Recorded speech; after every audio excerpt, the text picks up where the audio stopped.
hormati Kasih Intel Kajari Bengkulu, Bapak Riki Musrika SH beserta jajarannya yang tidak dapat saya sebutkan satu persatu. Yang saya hormati Bapak Ketua Bagian HAN-HTN, Bapak Profesor Dr. Iskandar SH. Yang saya hormati Bapak Sekretaris Bagian Kemhan, yang saya hormati Bapak Ibu dosen yang hadir pada kesempatan ini, yang saya hormati juga seluruh dosen karyawan panitia yang telah merencanakan dan melaksanakan kegiatan pada pagi hari ini. Dan yang saya banggakan ada dari mahasiswa yang tergabung dalam BEM maupun Ormawa Selingkuh Fakultas Hukum.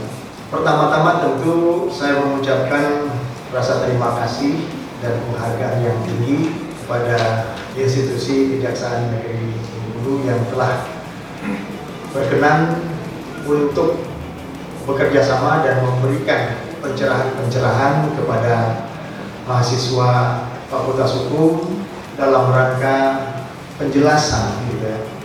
Baik itu dari aspek kedudukan kelembagaan kejaksaan itu sendiri, tugas dan fungsi yang tentu dalam paradigma baru yang diatur di dalam Undang-Undang Nomor 11/2021 tentu ada pergeseran, ada perubahan paradigma kejaksaan yang tentu ini akan membawa kondisi dalam melaksanakan tugas.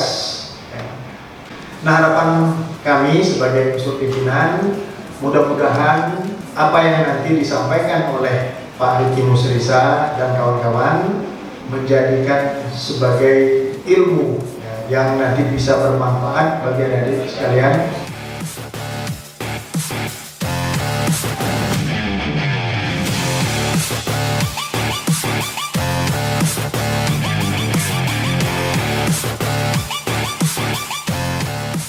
Yang saya hormati Ketua Bagian HAN-HTN Fakultas Hukum Bengkulu, Profesor Iskandar. Yang saya hormati Kakanda Ahmad Wali, Sekretaris Program HTN Fakultas Hukum Bengkulu. Yang saya hormati rekan-rekan jaksa dari Kejaksaan Negeri Bengkulu.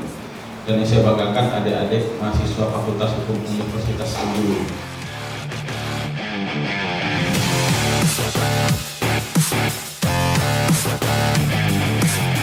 Mengenai perubahan Undang-Undang Kejaksaan. Jadi kemarin alhamdulillah tahun lalu alhamdulillah DPR sudah mengesahkan, walaupun ini perubahannya ini adalah perubahan terbatas, tidak merubah seluruh Undang-Undang 16 2014. Artinya sifatnya revisi terhadap beberapa pasal-pasal tertentu.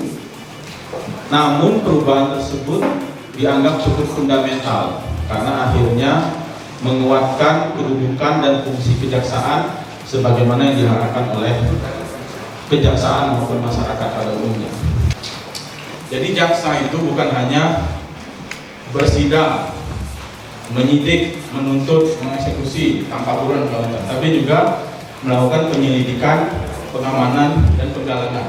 Apa bentuk kegiatannya? Salah satunya seperti ini: datang ke kampus, melakukan penggalangan, melakukan cipta kondisi, memberikan pengetahuan kepada adik-adik semua, memberikan pencerahan, mengamankan kebijakan penegakan hukum agar adik-adik tahu, oh, kebijakan penegakan hukumnya seperti ini. KUHP yang sekarang ini ternyata sudah berlaku sejak tahun 1890, tidak lagi cocok dengan hukum nasional.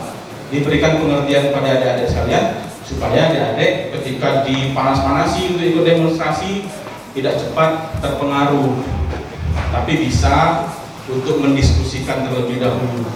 Karena kadang ada oknum-oknum yang tidak bertanggung jawab ketika kebijakan akan timbul, itu didistorsi dengan melibatkan mahasiswa, sehingga mahasiswa dengan mudahnya demo di jalan tapi tidak tahu substansi apa yang didemo. Nah, itu maka fungsi intelijen yang bekerja di sini.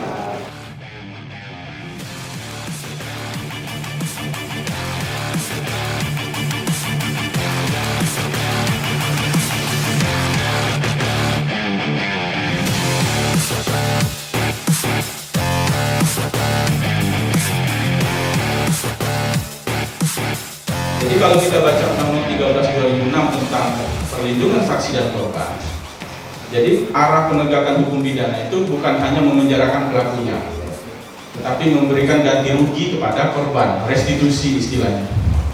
Tapi kendalanya di Undang-Undang 30 2006 itu, lembaga yang berwenang untuk menentukan tindak pidana mana yang dapat diberikan restitusi itu adalah Lembaga Perlindungan Saksi dan Korban. Sementara LPSK itu bukan bagian dari sistem peradilan pidana. Dia bukan polisi, dia bukan hakim, bukan penyidik, dan bukan jaksa. Dengan hadirnya undang-undang ini, pasal ini, maka ketika ada tindak pidana yang dinyatakan oleh LPSK harus ada restitusi kepada korbannya, maka jaksa bisa bertindak selaku eksekutor untuk melakukan rehabilitasi, restitusi, dan kompensasinya.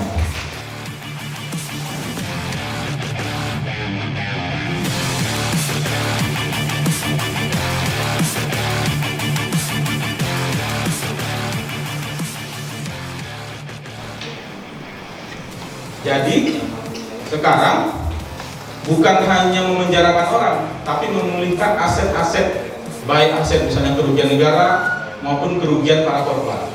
Kalau dulu sebelum ada undang-undang ini ada persoalan mengenai aset penipuan yang mungkin ada ikuti first travel. Belum ada pasal ini sehingga korban penipuannya sulit untuk kita pulihkan kerugiannya karena tidak ada payung hukumnya. Sekarang ini mudah-mudahan Indra Kents itu bisa gunakan pasal ini. Aset-asetnya dikumpulkan, nanti bisa asetnya dijual, dieksekusi, kemudian dikembalikan kerugian-kerugian yang timbul dari korban penipuan yang Indra Kents itu. Insya Allah dengan adanya pasal ini, ketika aset itu dirampas untuk negara, kita bisa lelang, kemudian bisa dibagikan kepada korban. Jadi arah penegakan hukumnya bukan hanya menghukum sekarang, tapi juga memulihkan kerugian yang ditimbulkan oleh pelaku.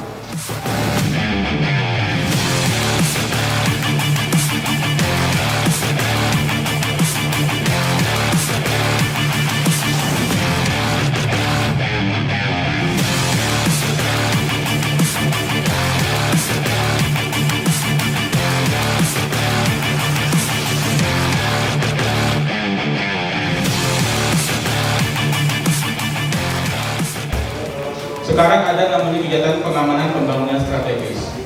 Pembangunan jalan tol yang kita Penanjung itu salah satu kegiatan yang diamankan oleh kejaksaan. Mengamankan itu bukan berarti membacking ya.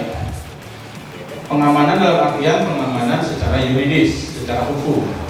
Apabila ada pelepasan tanah masyarakat, ada yang berupaya menghalang-halangi, diajak dialog. Itu fungsi kejaksaan lagi, negosiasi. Nah, jadi kawan-kawan yang mungkin basicnya hukum perdata tidak perlu khawatir, di kejaksaan ilmunya terpakai untuk melakukan negosiasi dan mediasi kepada pihak tertentu yang mungkin dianggap mempengaruhi jalannya pembangunan. Itu sekarang dilakukan oleh jaksa.